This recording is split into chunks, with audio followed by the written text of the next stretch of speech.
Last roll of the dice. If I can't be heard now, I'll give up. Probably everybody's given up on me anyway.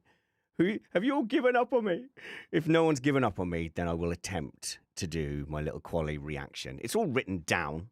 It's not scripted, but it's written down. But it's a non-canon spanners event. So if anyone can hear me, I'll continue. If not, I'll do it in private and then re-upload it. But it's I had fun watching, and I wanted to share the fun with you guys. And as you can see by the title, this is take 3 because OBS has not rewarded me. Okay, hello everyone. There. Now you're going to tell me it's gone off again. But I can see a car, I can see me, and I need to re-up my energy level. Sean said, how have you got the energy? Well, I haven't, really. So like a lot of you, I got up at 4:30. And actually, I got up before my alarm. I went to bed reasonably early, but I don't know how my body knows that I need to be awake. So I woke up thinking, oh, what time is it? That's strange. You know, look at it, it's like 4:25.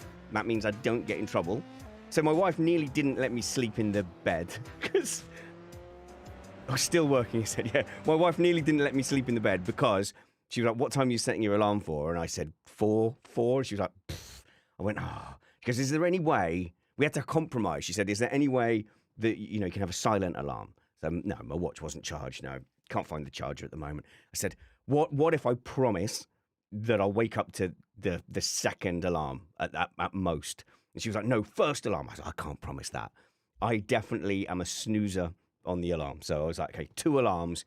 She accepted that, and I was able to sleep in the adult grown-up bed instead of the sofa. Actually, I felt fine. I woke up and I was like, okay, good, time to go. And I looked at my phone and I saw Van Gene saying, what, they're doing a segment on Piastri driving sports cars? Is that right? Well, I'm not leaping out of bed for that. So I did wait probably until the last 10 minutes to make a cup of coffee and go and watch the big TV. Yeah, watched qualifying on the big TV, and of course had you guys on Discord as well. So it was fantastic, first of all, to have the patron Discord to hang out with again in real time, which was fun, and reacting to things unfolding. And so obviously I had my hopes not yet dashed on a Friday, so I still had lots of hope on a Saturday morning at the beginning of the season. Did it end that way? Spoilers. No, not really. Good morning, everybody. Thank you for bearing with me, those of you who saw the failed attempts to get the stream going. It was all running fine, just for whatever reason, the audio wasn't quite doing its thing in OBS. So hello to Samantha, to Burdock. Is that a real-ish name, Burdock? Hey, I got in trouble, actually, for mocking Christina for not having an H in her name, when it's apparently very common in Latin America. And I got accused of all sorts of things, but to me, it was just a fun way of trying to let everyone know that not to type in the anglicized version or the Latin version or European version of Christina. So it was a fun way to go, oh, you spell it wrong. And that's a fun way just to point out that it's CR. But yeah, I got like some real blowback from that. So when I say Burdock, is that a real name? Because I'm thinking like Dandelion and Burdock. Again, I'm not being culturally disrespectful. You're going to be like, oh, Burdock is a proud Latvian name. I'm like, oh no. Then I'm going to get emails from Latvia. But if it's not, just we have a real-ish names policy there in our Discord. Hello, Tim. Hello, Mark. Oh, and Samantha's saying, you're good. No. I know what she's doing. She's saying, you're good, as in the sound's good. For a second, I thought I was getting praise. And if there's something I adore more than anything on earth, it's praise. Praise, love, and attention. That's all I need. So I used to, if I was on radio and we'd get a new producer or a substitute producer, I'd go, hi, Spanners, hi. Yeah, so obviously take the phone calls, keep me up to date with any news stories. And most importantly, I need constant love and assurance and attention, and please laugh at my jokes. So yeah, even a fake one. No, what I was saying was be interactive with me, because otherwise you're just on your own in a booth. And if there's someone like scribbling away looking bored as you land an absolute zinger dad joke, it can be very, very dead. You have to learn to laugh at yourself with yourself. Thankfully, I have you guys here to enjoy things. Come on, Peter, type in a real-ish name. Stuart's here as well. Hello, Dylan, Alistair. we got a good little gang, and Alan as well. Did I say Alan? And that's Spanish. S with a wiggly thing. EJLA. I'm gonna guess that's Celia. Anyway, hello everybody. Frosty, hello. Frosty doesn't sound like a real name unless your name is Frost. People do get known as Frosty. So I had this mate in the army he was called Jack, and I was calling him Jack. And then someone came in and said, "Is Ian around? Is there an Ian Frost?" I'm like, no, there's no Ian. Is it the sound gone again? Oh my god, it's not recording. Oh dear. I know what to do. Yeah, and I just didn't know. And he said to me, "Did you really think, Shayla? Did you really think my name was Jack?" I said, "Yes, because you said, 'Hi, I'm Jack,' and everybody said your name is Jack. So why on earth wouldn't I think you are called Jack?" But yeah, that's the thing. Also, like things like TAF. I never knew what TAF meant. And yeah, of all the things not to be blinking working, now my actual Audacity recording thing isn't working. That's fine. It's going to take me an extra 10 minutes to upload it from my desk. Or rip it from YouTube, whatever. What's the lazier way that I can do this? All right. Wow, it doesn't love me today, the tech. Best just get on. So, yeah, Shayla. So that'll be Irish or Spanish or something. Stuart says, "Spanish, you look so handsome and you're so funny." Thank you. That's all I need, see? Is it so hard to constantly adorn me with praise? Please validate me, please. All right, I'm going to get into the review. Feels really weird without my Audacity waveform going. Well, I'm just going to have to do it. We're doing it blind. Shall I do a "you are listening to"? Shall I do that? Shall I do the whole bumpery thing? I could do the whole bumpery thing, couldn't I?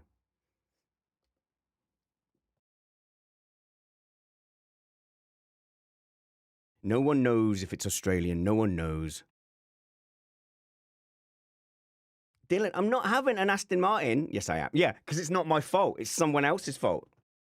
I didn't realise that OBS had changed their whole crew. Do you know what? In the notes, I haven't even got a Honda moan in there. Let's have a Honda moan.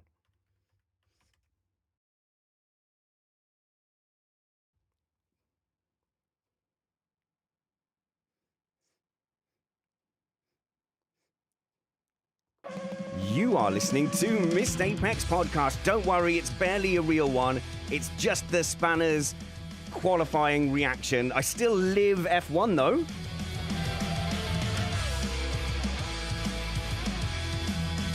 Welcome to Missed Apex Podcast. I'm your host, Richard Reddy, but my friends call me Spanners. So let's be friends. Look, this is skippable content. I just like to react to the qualifying because we never really get to talk about it. And I feel like there's this big chunk of time between the preview and the race where we don't really get to hang out and talk about what we've seen on screen. But if you want to skip this, nothing will happen in your life. You won't miss anything. You won't have to catch up. You won't have to watch a YouTube summary of it. But I'm also just delighted that we've seen which bits of speculation were true, which bits of speculation were false. The road has met the rubber.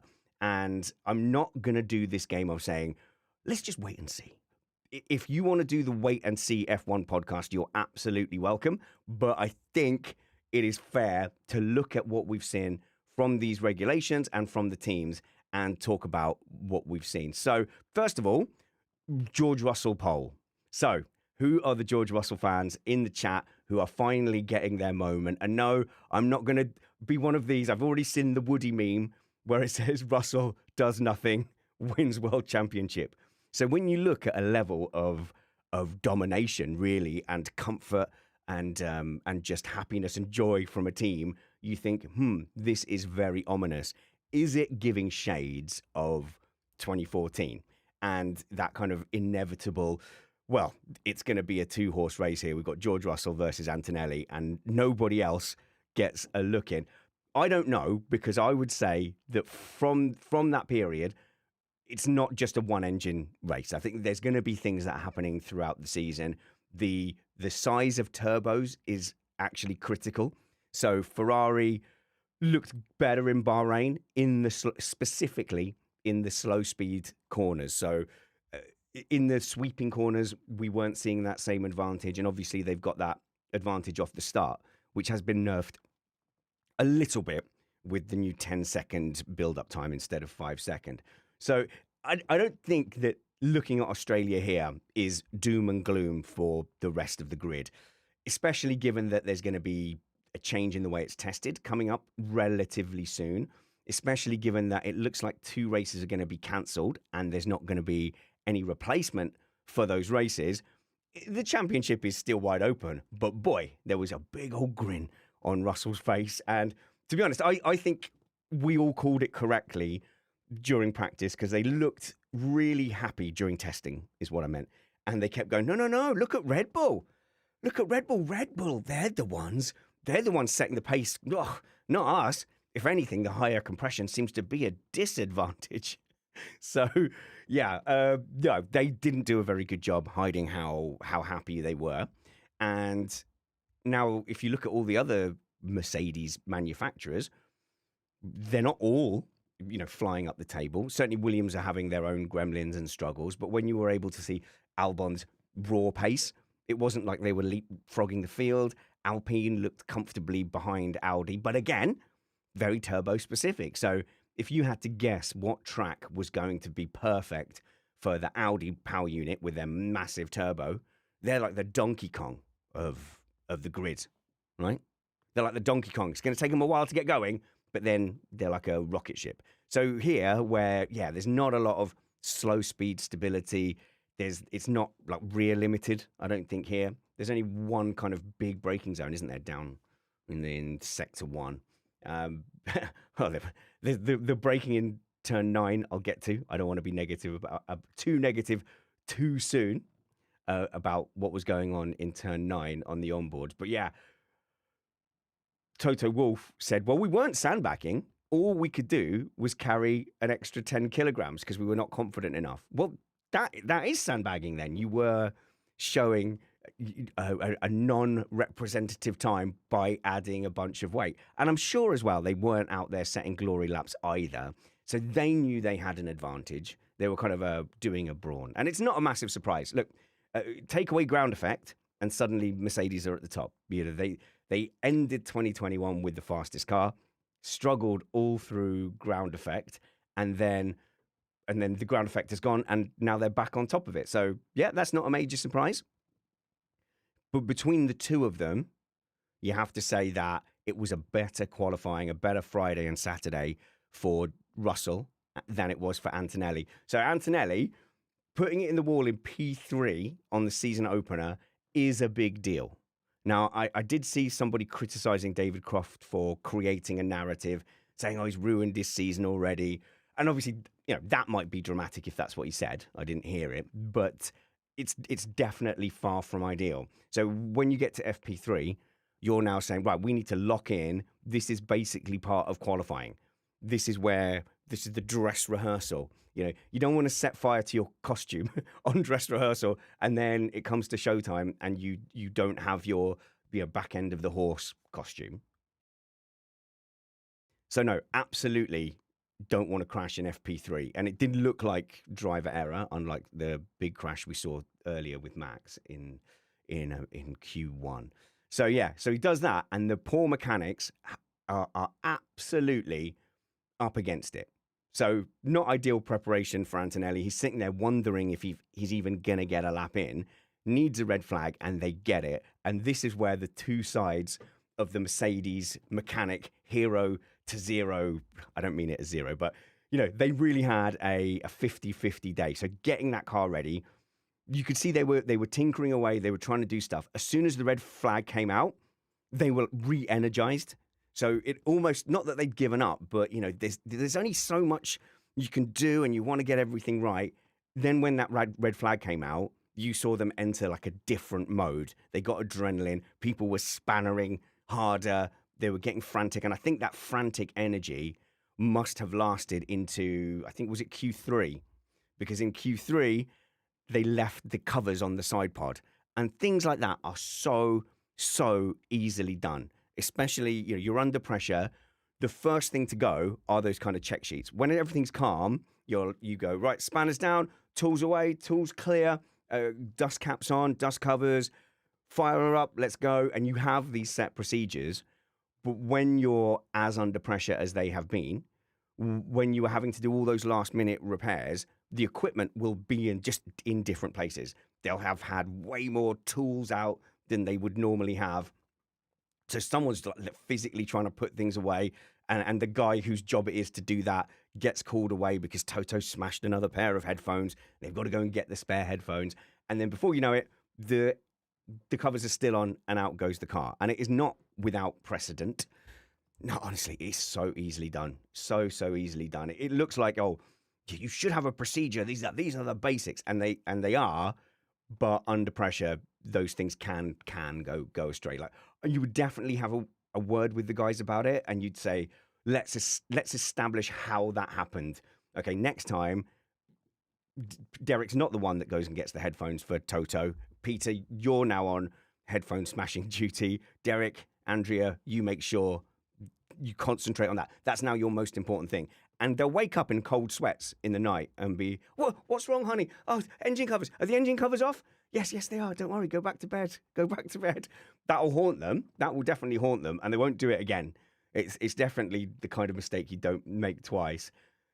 But yeah, so poor guys at Mercedes. I would hate for that engine cover thing to overshadow what they did getting Antonelli's car out and securing that 1-2 ultimately. But it's happened before. Jenson Button, I think.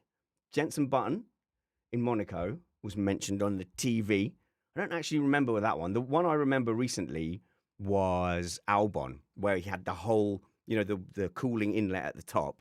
He had that big yellow cooling thing in there and actually took it out himself and threw it out. Here, these ones went off on the side of the track. And so we had Jono at T1, I think. So he saw the first one go off into the gravel. And then he's asking, what's the red flag for? What's the red flag for? I said, no, there's another one. He assumed it was the mirror had fallen off. And I showed him the video. See, this is the disadvantage of being on the track. He must not have had a big screen. But yeah, I showed him the video of Lando Norris driving over the other engine cover. And it was so satisfying. The way it shattered was perfect. And it just did this green and black spray out of the left-hand tyre. I love that. Someone was complaining in the patron chat saying, why are they playing that replay over and over again? I'm like, just 7 more times. Please just play it just 7 more times. But yeah, so Antonelli was then on the back foot, scrappy. And yes, he did miss basically a run in Q1. But you've got to get your head down and get composed. And he had little offs. And he wasn't on the same pace as George Russell, assuming that, hey, the crash damage wasn't affecting the drive. So there was bits of the car that were clearly still from the crash. So, which I didn't actually see. I haven't actually seen that crash yet. I've just taken my word for it from my crew that it was Antonelli was to blame. Yeah, I tried to pass that off as me having seen it. Apologies. So, yeah, he may well have been compromised then by those repairs, but on the face of it, it looked really scruffy and scrappy. Whereas if you look at George Russell, he looked absolutely on it. And he looked like he was pushing it. He looked like at one with the car. And surprisingly, he isn't one of the 19 drivers that were complaining about this regulation set. So you have to just say, hats off to George Russell. You've got the car. You've got the car underneath you. You've obviously got some of your DNA in the car, and they've developed it towards you. You clearly seem like the number one driver already. Oh, but Spanners, it's only race 1. Don't jump to conclusions. Firstly, I'll do what I want. Secondly, what else is there to do? We're not just going to sit here and go, stroke our chins until race 5. So at the moment, yeah, blow 1, strike 1 to George Russell. I like keeping score. For example, Perez 1, Bottas 0. Should we go down to that end of the grid for a bit? Go on then, let's take a trip down to the back of the grid because I've said that. Cadillac. Do we judge Cadillac harshly, chat, for being only 3 seconds off? So 3 seconds off in Q3 in their first ever F1 race.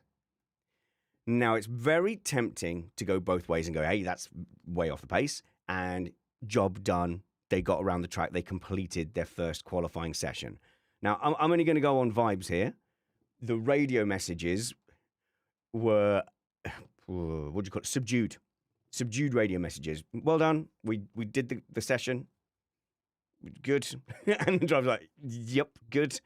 And Perez was trying to be diplomatic, saying, yes, well done. We got around the track. Now we really need to work on the pace.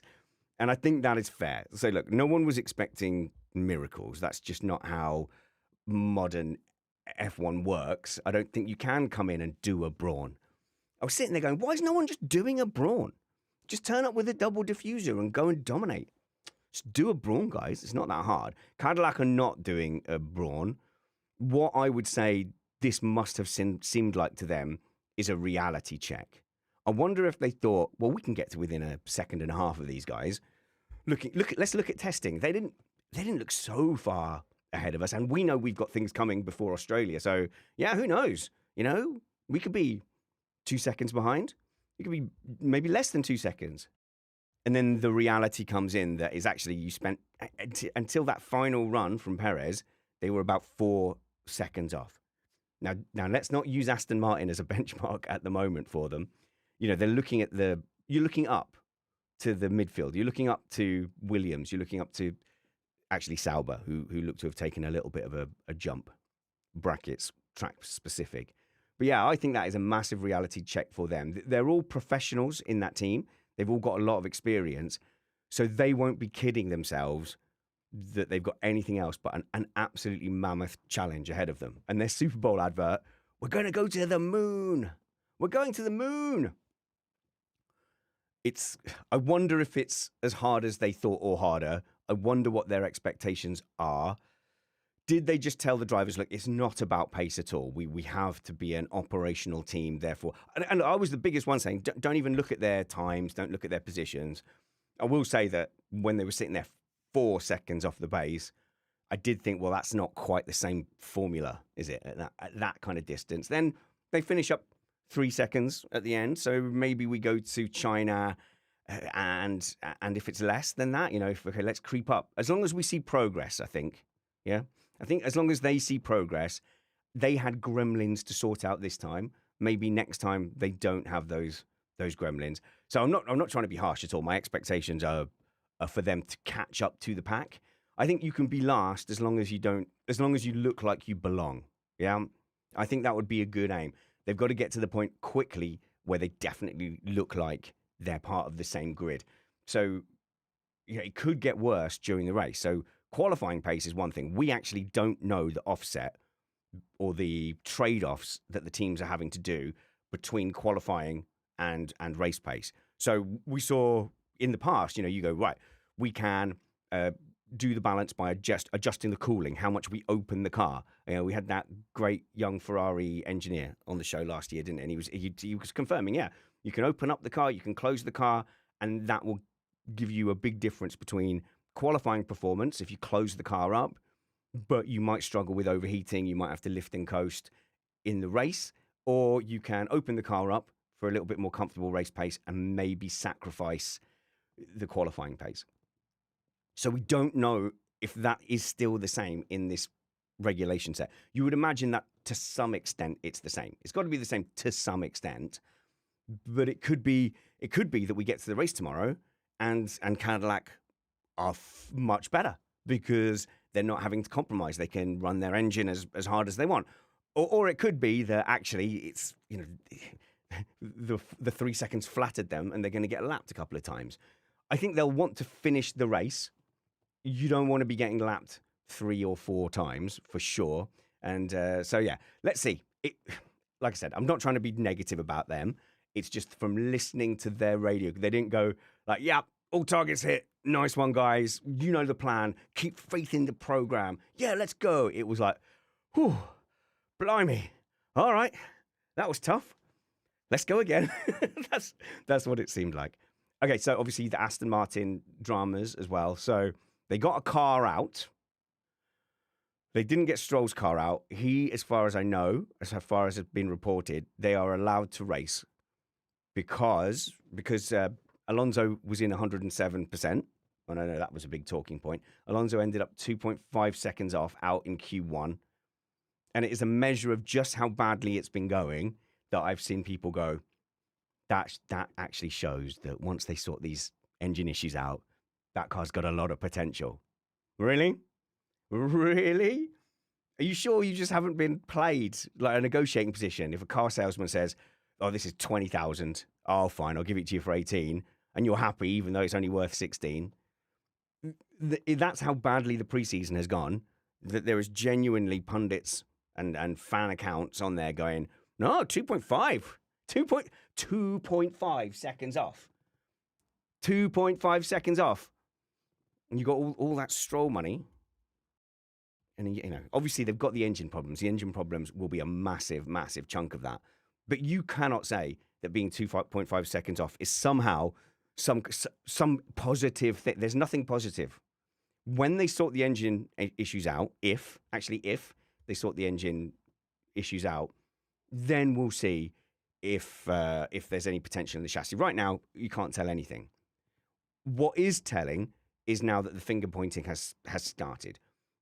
Adrian Newey isn't out there giving press conferences going, yeah, Honda are a bunch of turnips. I hate them. It's their fault. It's all just sort of washing his own hands a little bit. So saying, I think I heard the quote, we wouldn't have signed with them if we'd have known that only 30% of the original F1 team, engine team at Honda was still there.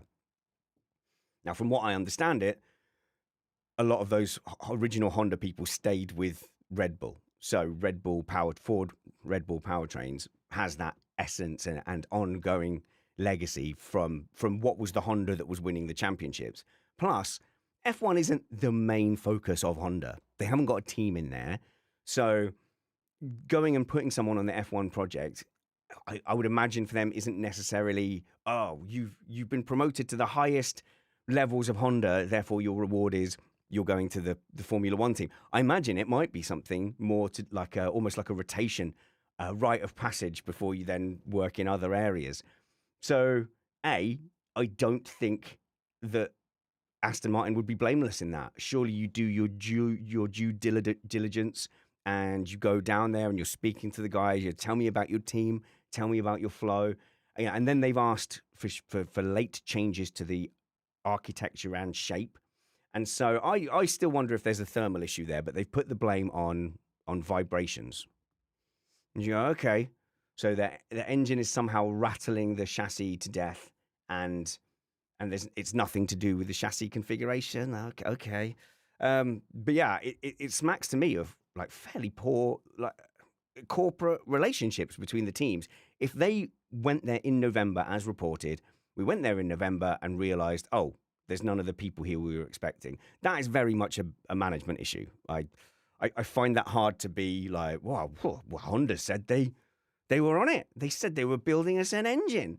Well, in that case, you may as well be a customer team. Then there's no benefit to being a works team. I thought the whole point of being the default or the de facto works team for an engine is that you can work with them much more, together with the departments. Like you look at Mercedes now, and in theory, they have to give the manufacturers the customers, exactly the same engine as them. Exactly the same power unit. In fact, not in theory, that is the rules. However, do they have to tell the customer teams the exact nature of what makes it good and what makes it powerful and how best to integrate it? No, I don't think you do have to do that. I think the customers get it and they can try and figure it out. Maybe in the contract there's a certain amount of integration support, but they might not know that, oh, if you do 18 splatoons to a gibbet, this will sing. If you only do 17 splatoons to 2 gibbets, that's going to bog this engine down. Mercedes doesn't have to share that specific information. So this big advantage that Mercedes has could still well be the power unit, but the other teams have not unlocked it. Or it could be the power unit and the other 3 teams have completely fluffed their aero solution. Or it could be that the Mercedes have just absolutely smashed it with their chassis. But the whole integration between engine and chassis, that's got to be a huge advantage, right? That's why you had Ron Dennis saying you can't win it as a customer team. That's why you'd have been tempted as Honda, as Aston Martin to go, no, let's be the main guys at Honda. And Adrian Newey coming over, yeah, he's got a good relationship with them. He's worked with them before. He knows what they can and can't do. Oh, except he doesn't, because he doesn't know any of those people. Chris in our patron chat, how distant and out of touch must he been at Red Bull if the rest of the old Honda F1 team now works at Red Bull? He should have known that. Yeah, that is odd, isn't it? How come he didn't be like, oh, Roger, are you not at Honda? Oh, you're with us now. Yeah, me and Pete and Julia and Andrew, we're all here. Stuart says, no wonder Cowell got the boot as the engine expert. Interesting comment from Newey that they only found out about the issues when he, Lawrence, and Andy visited Japan. Yeah, it is, to me, that is definitely looking like a management issue. And I know Adrian Newey has an amazing reputation, but if this was soccer, he'd be gone by now. You've gone through your transfer window and you've bought some duffers and your team just can't play together and there's nothing you can do until July. You might be looking to the future. Like that, it is that bad at the moment. It doesn't look like there's a fix coming. They keep, well, when we fix the engine, it'll be fine. Yeah. Oh, yeah. Just fix it then. Just fix it real quick. And I saw one pundit say, well, I can't think of a team better placed to fix these issues. Well, I mean, if that's true, if there really isn't a better team and group of people to fix these issues, then guess what? They wouldn't be having these issues. So, Max Verstappen. Oh, yeah, we've got to go Hadjar. Hadjar P3. Fantastic. Well done. He's got a swagger. He's got a spring in his step. And he gets the first qualifying without the direct comparison to Verstappen and gets to put it on P3. So, on the one hand, perfect dream start. Considering last year, his, I guess, start was not making it to the race. There's no rain on this weekend, though. So, yeah, perfect start, P3. 7/10 off of Russell. But then the comment from Vache was that had Max not gone out, he would have been 0.3 off. So that's easy to say, isn't it? That's easy to say, 0.3 off. Excuse me, I'm on my own. Excuse me while I have a slurp of coffee. Still relatively early here in the UK. Oh, somebody, sorry, and I'm going to pause as well because we need to update the working link for the stream for Sean. There you go. There goes back in the chat, and I'll put it in the Formula One channel as well. The flaws and joys of solo streaming. Where were we before I was so horribly distracted? Hadjar, yeah. So if Vache's saying that Max would have been 0.3 off, I don't know how he knows that and how much to take that with a pinch of salt, but that would put him 3 or 4 tenths ahead of Hadjar. And now, does that seem realistic? Yeah, I think it does. I think that seems reasonable. If we all had to guess, how much faster would Verstappen be to Hadjar? If you guessed 3-4 tenths between a relatively inexperienced driver in his second season with a lot of potential and Max Verstappen, the 4-time world champion, who's been, I would say there's little doubt to say he's been the best driver over the last 4 years. If you say, yeah, that's would be 3 or 4 tenths, you'd believe that. So Hadjar's probably had a touch there. But even if that had been the case, if he'd have been P4 to Verstappen ahead a few tenths, that would still have been a very, very encouraging start. And so, yeah, we'll definitely have to wait and see whether that Red Bull P2 second seat curse continues. As the updates come in, it will become more and more obvious if Hadjar's getting the same updates there. Max Verstappen then, that crash, it immediately looked like not his fault. And it immediately looked like the sort of thing that we never see Verstappen do. So there's certain drivers who've built up enough credit that something like that happens and you go, whoa, that's not right. No, it's not right. He barely seemed to have any steering angle on. And yeah, if you'd have just locked the rears there, you'd have had to have cranked it on a bit to get it to go around. And the fact that it went around as if the rear had just been stamped on, you go, yeah, right. So, and they confirmed earlier it's a software issue that basically made it apply all the regen immediately. And so Verstappen has a little bit of bad luck. And he's not had a lot of bad luck because he's good enough to make his own luck and because Red Bull are a pretty slick organization. But yeah, Spanish, stop smiling while you're saying, sorry, not a Verstappen fan. I know he's brilliant. But what, I can't go, oh, he had a bit of bad luck there. Yeah, so yeah, horrible bad luck. And we are going to get a really good look at what these cars are like at overtaking, seeing Verstappen coming through the field.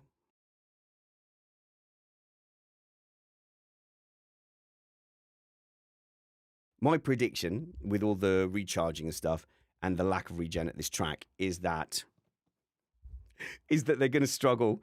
They're going to struggle, I think, because they're not going to get their overtake button. Come on, Boomer. They're not going to get to their overtake. What is wrong with all my equipment today? It's against me. Everyone's against me. But yeah, so the Red Bull was quick then. It wasn't a lie. It's quick, as Sean there says. The Red Bull looks quick. It would have been a little off. And again, we don't know about race pace and we don't know how track specific those things are. No Carlos Sainz. So again, the woes continue for Williams. Not much more to say on that, but there's something operationally is just they can't overcome a series of different faults, it looks like. And yeah, they've bitten off a lot. So can they catch up? Do they keep faith with the original, very complicated plan they seem to have come up with? Or do they go, oh, we need to focus on specific areas? I think now they probably know they're not title contenders. So they go, if they have faith in the plan, will they delay it a year to kind of go, right, okay, no, let's look at the big picture and build towards the big picture. I sort of hope that that's what they do now. I think nobody is thinking, oh, well, they're just going to unlock some magic thing and be up with the top 4 in 2026. To me, that looks as if it's gone. Yeah, that looks like that's gone. So, yeah, even when Albon was going around, it doesn't look like a fundamentally fast car. And when you've got the Mercedes engine up there on pole, you suspect, well, it's not a problem with the engine. So it's actually sort of relatively worse than it looks. So as for that best of the rest fight, where did Alpine go? Alpine looked like they were struggling. Colapinto just pulled off a lap at the end to knock out Alonso in Q3 and not present in Q2. So sort of somewhat inauspicious start to a team that was developing solely towards 2026. So really, all I think I can say about them is that we've not seen anything that stood out. The best of the rest team or teams that have stood out has been VCarb. Now, that's less of a surprise because of the resources and backing they've got.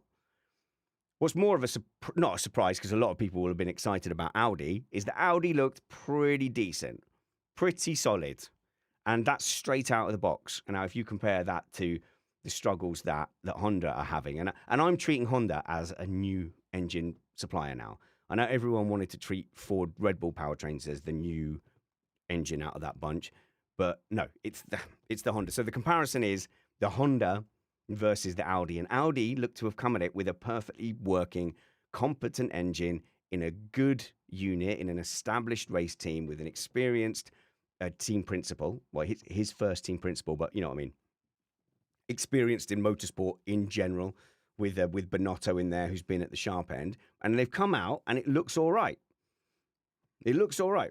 So they ended up qualifying 10th and 11th until Bortoleto couldn't make it into the pit lane. And that was pretty scary, by the way. Bortoleto being held up by Lawson. And I wonder if the drivers kind of forget, oh, am I allowed to overtake? Is he going slow enough that he's effectively broken down and I can go past him? And the rules changed so many times last year, I couldn't tell you whether he was allowed to overtake or not. And then Lawson hits this roadblock, and it's not Lawson. Lindblad hits this roadblock and nearly hits the pair of them. But yeah, I think Audi looked really solid. So China's coming up next, and a lot's been made of, well, China will be better for regen, therefore it might suit the different cars. But you've got that massive, great long straight, which I think is the second longest straight apart from Baku. They're going to be running out of puff. And what was interesting to note with the little battery bars they had, I don't know if they're kind of guessing with those battery bars or not. I've got a feeling those blue battery bars they had overlaid on the steering wheel on the Halo was just someone in production going, this is about right. but it didn't look like they were regenning during the super clipping. During the super clipping, they're just out of energy. So I'll move away from Audi a little bit just to get to the T9 thing, because the turn 9 thing showed us a lot about what was going on with the super clipping and the battery, and it is as bad as we thought. If it's equally bad for everyone, then in a way, who cares, right? But they were getting to maybe 300 yards out, meters out. The corner's not even in view. The braking zone is nowhere near, and they're coming out of the bit that used to have a chicane, and boy, are they missing that chicane now. They took the chicane out to create more overtaking opportunities, which I don't think worked anyway. But now without that chicane, that would have been a regen zone. You get up the gears using the battery, then the battery runs out, and then you are just on the engine power, and you see them losing like up to 50 kilometers an hour. Yeah, that was the Mercedes, I think. And they're not regenning during that time. They're just out of power. And so you see the corner in the distance, and for some reason, they're going so slow that they have to come down a gear. And then you get to that left, right, and they're not having to do anything. And Verstappen said he's not having any fun, hates the cars, driver can't make a difference. The only thing you could do is, or to get rid of this kind of super clipping, is just to have less power deployment. But then you're just making the cars slower. So, is that what you want to do as F1? But yeah, that was really depressing watching the onboards. Every time I saw the onboard, and you could hear it, and you could visually see it, and go, what on earth is this? Why are we halfway down the straight? And it just goes, duh. Yeah, so China, they're probably going to do that. They might not even get halfway down the straight before they're having to downshift. And they're not regenning anything at that time. It's only when they get on the brakes to that next right-hander that they're then starting to regenerate and getting some of that battery back. So you can see you're not going to have your overtaking mode. No one's going to build up enough energy for that, I think. And then there's no DRS. Well, there is a system that reduces drag, but it's not the drag reduction system. It's a different system. That's the active aero. So yeah, the active aero looks to be compensating for it. I've completely forgotten about it. If they didn't mention the active aero, I'd have stopped thinking about it. Except that it looks like they've got DRS everywhere, and it'll look like multiple cars, even the car being chased, has DRS. Just have to remember that it's not, and that they won't have probably that mom mode to overtake. They won't have the extra juice mode to overtake. But really, I suppose if you hadn't have paid any attention to the qualifying, to the build-up, and just watched qualifying and just gone, oh, cars look a little bit scrappy. Oh, why are they slowing down so much there? Oh, that's a bit odd. Why aren't they coming out the final corner? But apart from that, you'd go, okay, your brain would probably just accept it, like if you didn't have any commentary. The cars do look livelier. That is true. And because I'm an expert sim racer, I can say this. It looks like they're doing more through the corners. So the driver is having to drive the corner and adjust the weight and feel for a much bigger proportion of the corner. Whereas at times with the old big heavy ones, it did look like they were just picking an entry point, picking an exit, and it was like point and click. I'm sure it was very difficult, really. But it looks here, you can see them not soaring at the wheel, but you can just see them trying to feel that weight point between understeer, oversteer, and it just looks like they're a lot busier. It looks like they're driving it all the way to the exit. Lando Norris made a comment, we've gone from the most fun cars ever to the least fun cars ever. All right. I'm sure it's a lot more fun when you're winning and getting pole positions than it is further down the grid. But I'll take him to his word that him and Max are both saying, no fun at all. Don't like this at all. Sean says, can't they deploy the battery later and therefore go for a lunge into the corner? I don't know. No, because if you deploy it later, then the car that's deploying it earlier will have been using that power to accelerate. And I think it's probably the most important is to use that power to accelerate. That's where you'll need the battery power the most. So if you go, right, I'll accelerate without the battery power, now I'll use the battery, you've already lost a lot of time accelerating. So I think it's almost be exponential. So I think the advantage to using the battery power will all be at the beginning, and then you've got momentum then. And this is it, actually. I didn't really want to talk for ages. That's been 38 minutes already. Slowed down by reading the chat and stuff. But yeah, my first impressions of it, the regulation set, is that, look, we'll go racing. There'll be a race. There's a competition. The field spread is big because it's a new regulation set. That will come together. Some of the problems with regen will be developed by the teams and the engine manufacturers. So they'll all be sorting things. What we don't want to do is have a knee-jerk reaction like the 2017 regulations that just killed overtaking for years and years and years afterwards. But we did call, and lots of people called, that the 50-50 wasn't going to work. And so at least we know now. We weren't being moaning minis. We were just looking at we were just counting. We were just looking at the maths, going, it's going to be a big problem. 50-50. It's going to be very difficult. Even if they had the extra regen at the front, people are sort of acting as if that would double the regen. I don't think it would double the regen. It would be extra for sure, and it does feel like a big miss to not have that extra regen, because looking at that lap, the battery was empty for a long time, according to that graphic. So you'd obviously get less super clipping.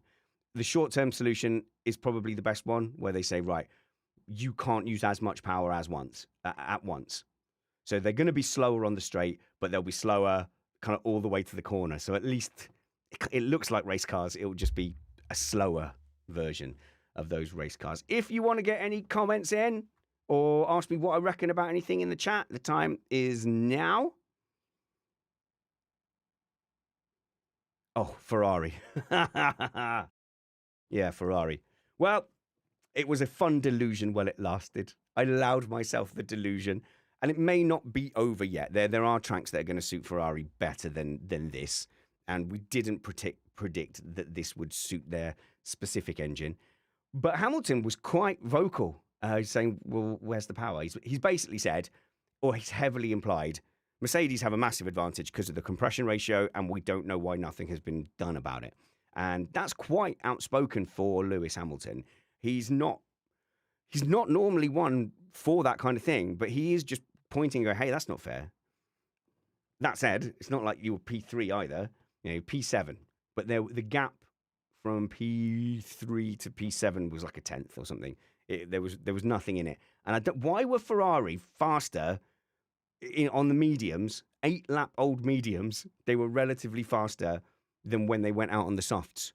I don't know what to make of that. I don't know what that means. What does that mean? Does that mean they have amazing race pace? Who knows? Who knows? But yeah, it wasn't great. It wasn't great. So I had a dream briefly when they were looking very strong on those old mediums. I did have a moment of like, this is it. And I was allowing myself to go, we're going to have Ferraris on pole. It's going to be a front row lockout. And then just where did that pace go on the softs? And Fred Vasseur said, to nobody's surprise, operationally, they didn't maximize what they should have done. So I think there might have been some problems with their prep. They complained a little bit about the deployment not deploying as they had intended, something that you think would be, well, they didn't seem like that was a critical problem. It's just like, oh, we didn't get it done. Japan. Sorry, that's because someone made a comment about Japan. McLaren also made a statement saying that they were struggling with their deployment as well. So that's interesting. Why are they struggling with deployment and Mercedes are not struggling with deployment? That goes back to my previous point of saying you're a customer, you've got the same engine. That doesn't mean that you get all the information and all the knowledge of how to use it and exactly what to do with it. Yeah, good. Anyway, cars on track. That was fun. Wish it wasn't at 5 o'clock in the morning. Wish the race wasn't at 4 in the morning either. But we will see you tomorrow. Jono's going to come straight from the track. Antonia's going to be joining us as well. And then Matt will catch up with us midweek. Until we see you next, work hard, be kind, and have fun. This was Missed Apex Podcast. Why is that so quiet? I don't know. It's too early. Can't even go back to bed. Got an open careers day with my daughter to go to. It's better than mining coal, though. My job is relatively easy. If you ever catch me moaning about the job, just let me. Everyone moans about the job. Bye.